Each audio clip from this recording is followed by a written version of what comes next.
If you are publishing a color book and would like to submit your manuscript as a print-ready PDF, there are very specific requirements it must meet. I'll go over these requirements, but first a few words about print-ready PDFs. Please be aware that print-ready means just that. We will not be making any adjustments to your content or design, so you will need to submit your PDF exactly as required for publication. This includes page numbers, table of contents, fonts and font size, page margins, and image resolution. We will not be able to correct or modify your PDF. After submitting your PDF to us, if you need to revise your text or change the design, you will need to submit an entirely new, complete PDF, and additional fees may apply. There are only 3 things we will do with your file before submitting it to the printer. We'll add the copyright page. If you've submitted your color PDF in RGB color mode, we will convert it to CMYK color mode. I'll talk more about RGB and CMYK a little later. If necessary, we will insert between 1 and 4 blank pages to the end of your book to make the final page count divisible by 4 and to ensure that the last page is completely blank. I'll talk more about this later too. When submitting your color PDF, you will be submitting it on page sizes that are slightly larger than your chosen book size. If you are publishing an 8.5 by 8.5 book, your PDF's pages should be 8 3/4 by 9 inches. If you are publishing an 8.5 by 11 book, your PDF's pages should be 8 3/4 by 11.5. In a color book, you have 2 options regarding the placement of images. The first option is to keep your images within the text margins. The second is to let your images reach all the way to one or more sides of the page. When an image goes all the way to the edge, it is called a full bleed image. When the printer prints and cuts your final book, there is a slight variance in where the blades will fall. For this reason, full bleed images are required to extend beyond the edge of your final page size by 1/4 of an inch. This 1/4 of an inch is called the bleed space. Since this outside 1/4 inch of bleed space will be cropped off at the printer, you'll want to make sure there is no vital information in the outer edges of your full bleed images. If there is, you may not want to make the image full bleed. The best way to explain color book margins is with a visual aid.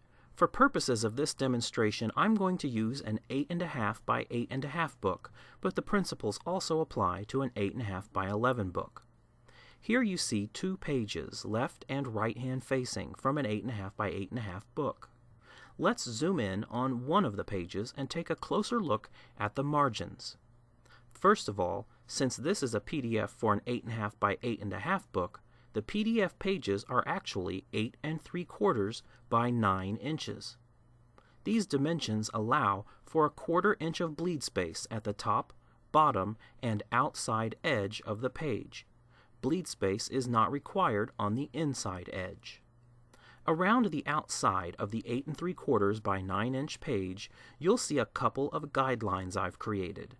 The outermost guideline identifies the bleed space. This line is 1/4 of an inch from the edge of the document. Everything outside this line will be cut off at the printer.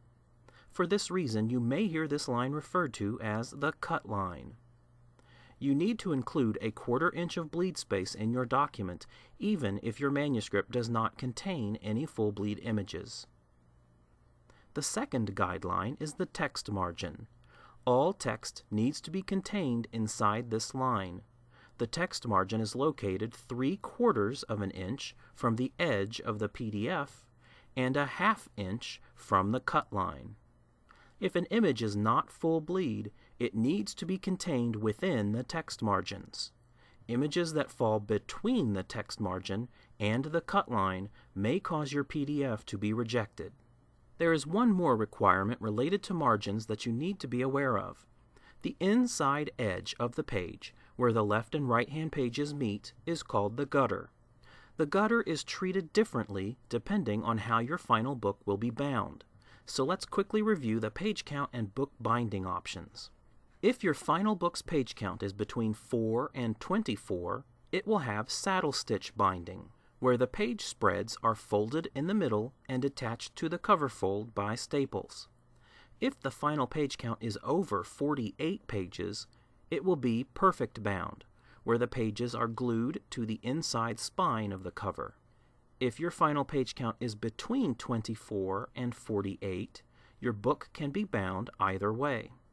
For a saddle stitch book, on the inside margins of the page, where the gutter is located, you can take images all the way to the edge of the PDF document. For a perfect bound book, the inside edge of the PDF needs to contain a clean, white 1/8 inch of gutter space. Unlike the bleed space at the top, bottom, and outside edge of the page, you do not want any images to extend into the gutter space of a perfect bound book. This is because the glue that holds the pages to the cover will connect with the gutter space. If there is any ink in the gutter space, the glue will not properly dry and your book may fall apart. Any images submitted for publication need to be CMYK, not RGB. RGB stands for red, green, blue, the primary colors of light.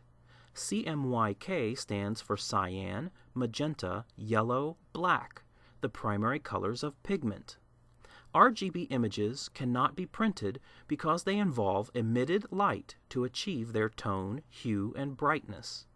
You can view RGB images on a digital camera, television, or computer monitor because these devices emit light. Obviously, the printed page does not emit light, so RGB images need to be converted to CMYK color mode before they can be printed. If you are preparing a color print-ready PDF, it is best if you convert your images to CMYK color mode before inserting them into your document. Otherwise, we will perform a standard color mode conversion on your PDF file to make it CMYK printer compliant.